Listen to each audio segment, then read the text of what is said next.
আর যারা আবরার ফাহাদকে মেরে ফেলেছে তারা মুক্তিযুদ্ধের বিপক্ষ শক্তি। আমাদের হাতে অস্ত্র হচ্ছে সত্য। And the political statement is Abrar Fahad is the real vanguard of our মুক্তিযুদ্ধ। UFT ফার্স্টের সাথে ট্রেড করুন যে কোনো জায়গা থেকে, ক্যাম্পাসে ক্লাসের ফাঁকে, ঢাকার জ্যামে বসে কিংবা ঘরে বসে। ট্রেডিং এখন হাতের মুঠোয়, তাই ট্রেড করুন যখন খুশি যেখানে খুশি। Sure, but still আমরা স্বাধীনতা পদকে আবরার ফাহাদকে কেন ভূষিত করেছি এটাও কিন্তু আমাদের একটা পলিটিক্যাল স্টেটমেন্ট ছিল। And the political statement is Abrar Fahad is the real vanguard of our মুক্তিযুদ্ধ।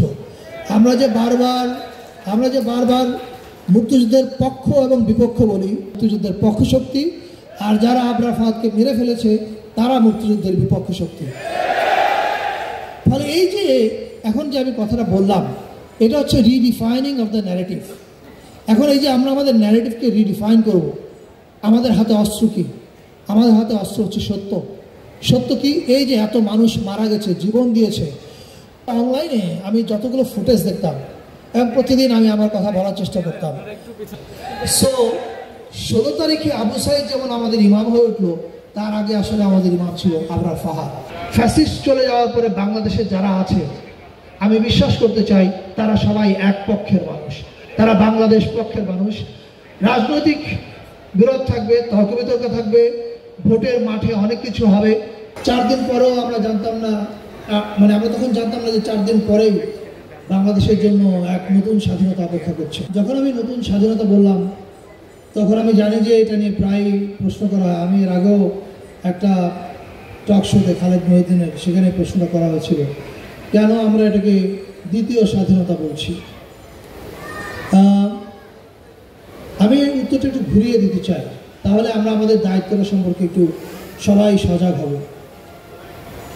আপনারা জানেন যে আমাদের মন্ত্রণালয়ের উদ্যোগে, আমার ধারণা আপনারা জানেন না কারণ আমাদের বেশিরভাগ ডকুমেন্টারি যেগুলো আমাদের কালেকটিভ ন্যারেটিভ নির্মাণের একটা অংশ, এগুলো সবগুলোর পিছনেই আমাদের মন্ত্রণালয় এবং বাংলাদেশের অনেক ইয়াং ফিল্ম মেকাররা কাজ করছে।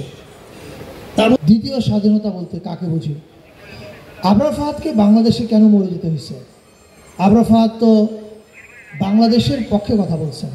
আবরার ফাহাদ বলছেন পানির বাংলাদেশেরই একটা রাজনৈতিক দলের কর্মীরা পিটিয়ে মেরে ফেলল এবং একটা স্বাধীন দেশে। এবং আবরার ফাহাদ যার সম্পর্কে লিখেছে সে এই দেশের কেউ না, সে আরেক দেশের প্রধানমন্ত্রী। অপরাধে বাংলাদেশের ক্ষমতাসীন দলের ছেলেরা তাকে পিটিয়ে মেরে ফেলেছে। And that was our Bangladesh, এটাই ছিল বাংলাদেশ। এবং এই বাংলাদেশকে কি আপনারা স্বাধীন বলতে পারেন?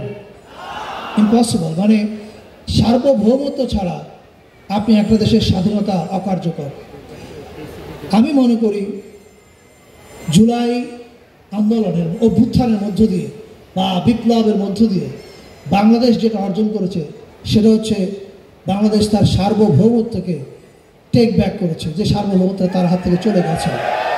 UFT ফার্স্টের সাথে ট্রেড করুন যে কোনো জায়গা থেকে, ক্যাম্পাসে ক্লাসের ফাঁকে, ঢাকার জ্যামে বসে কিংবা ঘরে বসে। ট্রেডিং এখন হাতের মুঠোয়, তাই ট্রেড করুন যখন খুশি যেখানে খুশি।